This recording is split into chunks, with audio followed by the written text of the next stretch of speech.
what we call now teenage pregnancy. So an adolescent is a person who ranges from ages 10 to 19. So unintended pregnancy is through other means of them getting pregnant that we don't know of in the moment. But early unintended pregnancy is the pregnancy of an underage person. Right, which we'll call 10 to 19, so 16 to 19. All right. Yeah. You answered the question that was about to ask that who are mostly affected. Maybe let's get to the question of why. Okay. It happens with instances where there's not enough sex educational talks in the areas, and there's lack of resources for maybe the young girl in this scenario where they can ask freely about what is sex. It's still very much taboo, right? So we have the underage girl who possibly is defiled, you know, by an uncle or a family member, or even their counterparts, right? So there are many instances of how the pregnancy can come about, but at the end of it, it's just somebody who had sexual intercourse and is underage and has a baby. Right. Now, you said something very profound. I want us to delve much into it. The sexual education talks that you said is a taboo. Why is it that at this day and age we are still, you know, not teaching about, especially those who are, you know, critical of understanding these young children from 9 to 19, as you've already mentioned? Why is it important? Is it a cultural thing? Is it something that has not been instilled within our community? What exactly is it that we are still, you know, shying away from this, but we can see the impact of not understanding the importance of getting information about sex education? We need a more comprehensive understanding of sex education. Meaning, how do we talk to what we consider a child, you know, at 10? What do I say? So that I don't want to ignite curiosity, but rather I want to ignite curiosity for learning, right? Rather than being curious of partaking in the act, which will have ramifications thereafter. So having the policies mandated on in schools, that could really assist in that situation. I also understand that even at home, how about our parents? Is it because of the culture that we are uncomfortable, or is lack of knowledge of what to say, especially? I mean, our parents were also not spoken to about this. So it's a generational gap. So it's up to you to become your own health advocate. Do you understand? You have to learn by yourselves to know that, okay, if this happens to me in biology, I understand my anatomy, I understand what happens when I'm pregnant, I understand that as an adolescent, I'm not fully developed. So meaning that there could be consequences for that, you know, and also the baby, what's going to happen with the baby, because they're also going to have ramifications of being born of an adolescent. All right. Now that means also the responsibility falls on the young generation also to understand that they acquire the education that they deserve. Now, how has this prevailed over the years? Well, I do know that it's since 2010 to 2023, it's been about 8,000 reported cases of teenage pregnancy, and basically 800 per annum, right? So with that, it just shows that, like you said, we need to learn how to say and address the issue from teachers to home to even yourself, right? And the counterpart that you find yourself pregnant with. Yes. We are having this conversation. Someone will be asking, what are the consequences of early unintended pregnancy? Because maybe most of the times we get to understand what is it that we really talk about when we highlight, you know, the consequences that comes with that. So there are mental health issues, which are you will be anxious because you don't know what to do. So it's either, even people don't even know this, you can put the baby out for adoption, you can abort, you can decide to, you know, have pro-choice on what to do. But no one braces you how do I take this step? What do I do for me to be able to let my child go? Do I even want to keep my child? So knowing that there are long-term effects for the baby, death can also be one of them. There's something called preeclampsia, which does with hypertension, and there is post-traumatic stress disorder that also happens about 8 weeks after a person gives birth, right? So screening needs to be done because, you know, like I said, these things could lead to death, and post-traumatic stress disorder, anxiety, and other stress mood disorders. Right, we'll get into those ones, but I'm also I'm really interested on the mental state or the mental health of an individual who had an early unintended pregnancy. Let's get to that. How are these people, you know, affected? How deeply is it that when you have experienced this, what is it that you have to go through, and what are the, you know, interventions that ought to be put in place? So there's mental anguish that you go through because you're frustrated. Yeah. You don't know what decision to make. You're You a don't child. have exactly. Yeah. You don't have informed decisions that somebody has illustrated for you, that okay, this is what happens when you get pregnant, because like you said, it's a taboo. Yeah. And culturally speaking, we need to be at a level where we're comfortable in doing that, where we're even talking to 5-year-olds, but in a sensitized manner, you know. So knowing that you have health clinics for you to go to, knowing that there are comprehensive sex educational programs, and knowing by yourself, like I said, be your own advocate, so that when you go to these doctors and you can say, can I get a second opinion in case you feel like somebody's cornering you to make a decision, or can I get possibly like a refusal if you're refusing to do that. Like, it empowers you, you know. So having that knowledge will assist you in dealing or going through teenage pregnancy.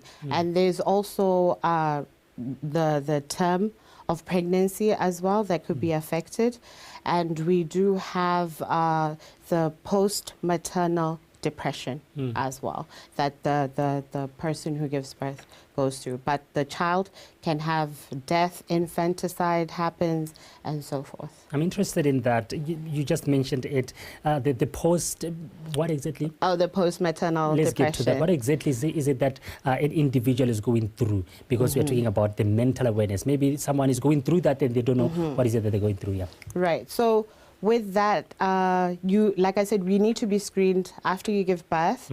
And in those 8 weeks, your body's going through changes, and then your mind is also going through changes. So just to put it in layman term, you know, your chemical imbalances are off the chain. So basically, you are going through a stress state, right? So when you're stressed and you don't have answers for all the questions, what am I going to do after this?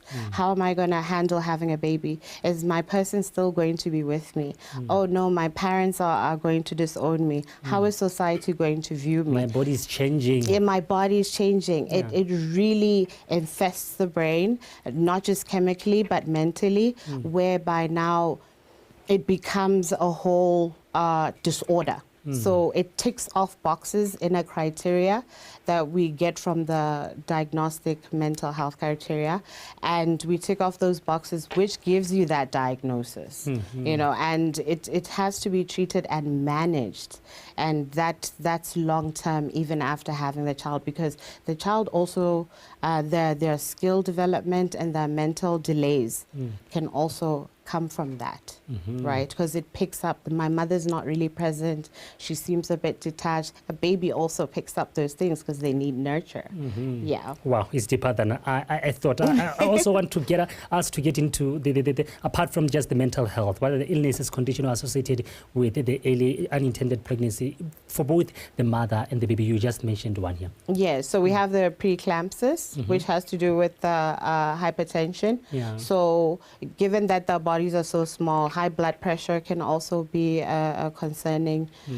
disorder, as well as having, like I said, the mental constraints, physical constraints as well, doing with high blood pressure and preterm birth. Yes. All right. Now let's get into this. Statistically, the issues seem to cause a concern, as you've already mentioned. Now, how can best issues pertaining, the early unintended pregnancy be addressed? Please explain that. We have got statistics showing that the number of young girls are involved in this, on early unintended pregnancies. How can best issues like this be, addressed? Protect the girl child, protect the boy child, because two people made a baby as well, and protect her. I mean, let's give easy access to these health systems, less judgment. This is a young person who's going through a lot and they don't know a lot. So that judgment can be curbed, and the biases that you have of that you were reckless, you were being rebellious, that should be really just discarded. So caring and protecting the child mentally, and also with the education that we can provide, community support, it goes a long way. We'll get much information on that one, but if you've just joined us, remember that we're in conversation here with mental health specialist, Ms. Shanel Monyere Nikolic. We are talking about early unintended pregnancies and the consequences that comes along with it, especially in this month that we're talking Mental Health Awareness Month. Now, we are talking about, the stigma around it. Let's now speak to the, the stigma and the education, and it's also GBV, because I also understand that it also one of the factors that contributes to that. Yes, definitely. So the stigma around it, like I just spoke, can we get rid of our biases? Can we get rid of our judgment?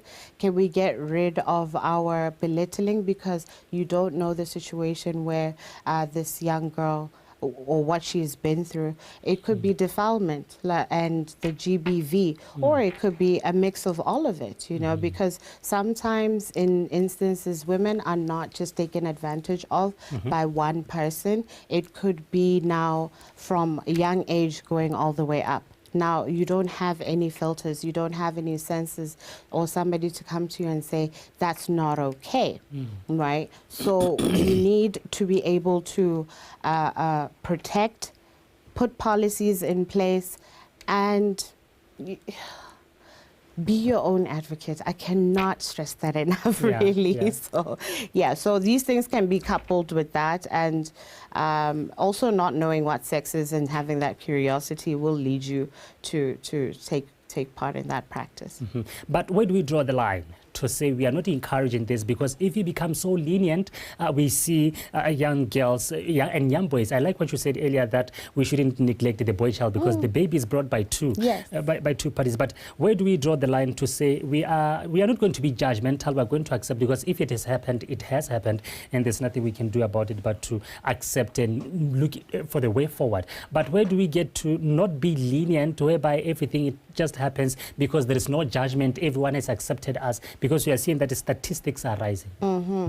Well, we draw the line at home, right? The type of parenting that you have, or the guardian that's taking care of you. You need to be able to assert yourself and not be aggressive with the way you are responding to this child who is going through this, right? You need to be able to guide them rather than shout at them and make them feel less than, right? So drawing the line is really just about, there's a lot that goes into that. Your environment, how you grew up, the existential things that you go through, the lack of resources maybe in your area, because in the rural areas, you don't have these resources. You don't have people to teach you and guide you about what sex education is. So having a comprehensive understanding of that from the homestead, especially where you are and the people around you, that's where it will start. And yourself as the person who will be carrying that child. As you've already mentioned that also, like ensuring that pregnant and parenting girls can continue education in a safe and supportive school environment free from violence, stigma and discrimination. The government of Botswana, we understand that it introduced a system whereby expecting mothers or students be allowed to sit for exams. What are your views on that, and how has that helped? Well, I think it helps to protect the girl child Yeah. because it's something that has happened. So it's now a decision because a baby is growing inside of you. So now what do we do moving forward? Because you really can't backtrack that. So I think it's a good initiative. And you do let your sponsors know that, hey, I am going through this and my condition will be done after 9 months. And then there'll still be other things in place for that girl child. And now that the learning is actually happening. Because if the school is aware, then the policies clearly can be worked on. Right. Yeah. Now, let's get to the mother and the baby post this. Because at the end of the day, it's not just the 1 day or 1 month journey. It's a lifetime journey. How do I progress from this? I've had a child while I'm still a teenager, but post this, how do I move in with life? Do we have measures in place for that? And what is it that ought to be done, if at all we are not yet there? Well, we need more of these facilities and faculties. And we need for the aftermath, like you said, because then we go back home or we go back to the person, or some people are alone, you know, and there's not much you can do. So we need to have more health clinics. And I do believe we do have BOFA, which also works with that, with dealing with the teenage pregnancy screening and the psychoeducation and sexual education as well. And also at Medical Guardian in Response, that's where I'm a director of, we do help and assist the adolescents through any mental disorder or any situations that they're going through, because not everything is diagnosed. It could be symptoms that you're just going through. Right. So. Now, let's wrap our conversation by Botswana Speaking is championing, the president is also championing the issue of mindset change. We change the way we've been doing things, we change the way we approach things, and we change the whole mindset as a whole. Speak to that on this issue. Why is it important to embrace or to incorporate mindset change in everything that you are doing, and to make sure that at the end of the day, we decrease the early unintended pregnancies, and also, if it happens, the way we treat and, you know, get to be with the people who have been through this? Well, I love the Mindset Change initiative because it will keep the youth busy, you know. It will keep the youth to have innovative ideas. And if you're busy doing that, focusing on something career-wise, then it will divert you from all those promiscuous acts or sexual activity or hypersexuality, whatever the reasoning is for you to have a baby. So that initiative is really good because it will keep you busy. It gives you a corporate mindset, and it will want you to provide for yourself, which puts you in a better place to make a decision that, okay, I think I'm ready to have a child now, or maybe later on, or maybe I need to plan.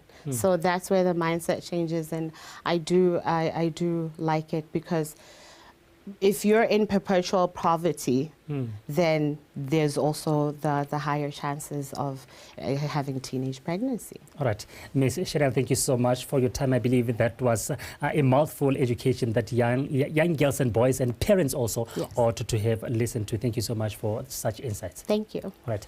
And that is how we come to the end of our conversation. I had in studio with me mental health specialist, Ms. Shanel Monyere Nikolic. We're talking about early unintended pregnancy, especially on young girls, especially in this month where we're talking about mental health awareness. We delve much on the consequences and why is it important to change our mindsets towards this. Don't move. I'm coming right back after this.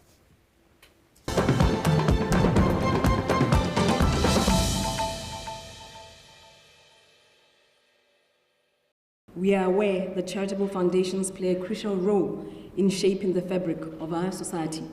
They are the beacons of hope and progress, illuminating the path for those in need and providing the resources necessary for development.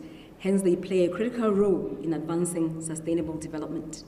In this case, as we've been told before, the Albert Milton Foundation is looking at advancing education, gender equality, in that it will be looking at gender-based violence. While this is achieved, the foundations also serve to preserve legacies of the persons they represent. Through their unwavering commitment to service, such foundations foster a sense of unity and purpose, enabling communities to thrive and individuals to reach their fullest potential. Together, we gather to celebrate the vision and generosity of the Milton family, assure of the love they place on their son, their father, their brother and husband, Albert Milton. Their continued commitment to philanthropic causes continue to leave an indelible mark on countless lives in Botswana, and their dedication to giving back has not gone unnoticed locally. And I hope, Ma Milton, you'll take his name beyond the borders of this country, and that this will be international. We very nearly took the name internationally recently. Ma Milton and I had the honor and privilege of crossing with the 30 cyclists who were cycling from Rustenburg to Walvis Bay. So we did a short stint here, about 5 kilometers, Charles Hill into Namibia. So I believe that was the beginning of taking this foundation internationally, my dear. It is through their efforts that we see the true spirit of Boto, the belief in a universal bond of sharing that connects all humanity. I would like to extend my heartfelt congratulations to the board of members of the Albert Milton Foundation, Ms. Albertina Milton, Ms. Khaone Mogae, and Mr. Nigel Dixon Warren. Taking on the responsibility of stewardship for an institution like this comes with a high level of responsibility and accountability. I commend you for your dedication and leadership. Furthermore, I wish you all the success as you embark on this noble journey to continue the legacy of an accomplished man with a big heart, Albert Milton. Albert Milton, the namesake of this foundation, was a model nation builder and a true philanthropist. His commitment to community upliftment and development was evident in the way he touched the lives of those who came into contact with him. Among his many endeavors, he founded the Morupule Cycling Club, not only for the well-being of the employees, but most importantly, to raise funds for charity. His passion for cycling saw him take on challenges, such as the 400-kilometer Gaborone to Mahalape Lausanne ride, which raised significant funds for those in need. While in Jwaneng, he also started the Jwaneng Cycling Club, further demonstrating his dedication to promoting health and philanthropy through sports. If we were to count the number of kilometers that Albert cycled in the spirit of doing for others, we would certainly lose count. Imagine the impact in Botswana if we all cycled those kilometers that he covered. I'm glad that Remuatse is threatening to actually beat these kilometers. Zara Milton, good luck, my brother. Albert Milton's untimely passing was a great loss, not only to his dear family, but to our nation. We thank God that his legacy continues to inspire us. I commend you once more, Ma Milton, that from day one, you preserved the memory and legacy of your beloved husband. You really inspire all of us. You made a decision that you will preserve this legacy, and we must appreciate Milton's children, his parents, and his sibling for allowing us to also share a bit of Milton while he was on this side of the world. In his career, including his stint as managing director of Botswana, he led with integrity, passion, commitment, and a heart full of compassion. Today, it is only right that we honor his memory and celebrate the values he stood for. I extend my deepest condolences to his family, particularly his parents, who have sadly moved to the place of eternal peace, for they raised such a distinguished gentleman. Albert's strength and resilience are a testament to the sort of parents who raised him. Before the Albert Milton Foundation was officially registered, it had already begun making significant strides in charity work.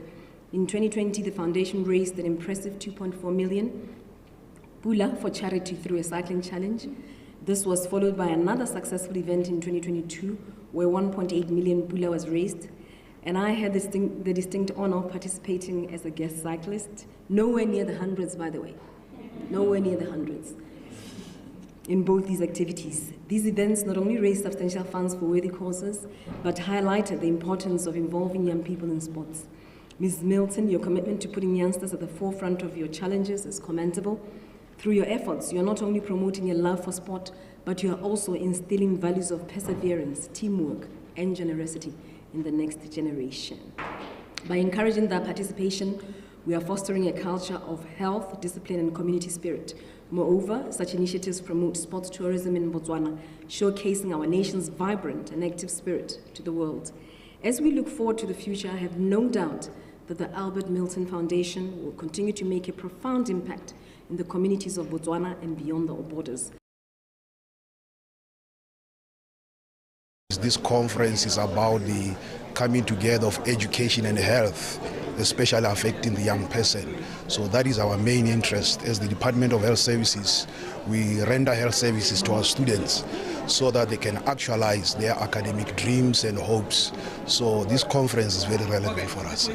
The importance of this conference is that it brings to light, health issues that have a direct impact on the education of each student. It is going to be touching on the issues of substance abuse. We do know that there is a lot of attrition, especially for students in higher education in tertiary schools. One of the problems is substance abuse. So this is one of the issues that is going to be brought to light, discussions, hearing from the young people how we can address this and make our campuses and make our institutions safe places. Also, this conference is going to touch on the issues of HIV and TB, non-communicable diseases. These are all issues that affect our students. They have a part in solving them. They have a part in formulating policies. They have a part, in helping us to deal with these issues, even as they grow into adulthood. So it's very, very relevant for us. Like the youth, as they say, that anything you do for them, without them, it's against them. So you need to have a significant and a prominent and a powerful youth voice if you are going to address youth issues.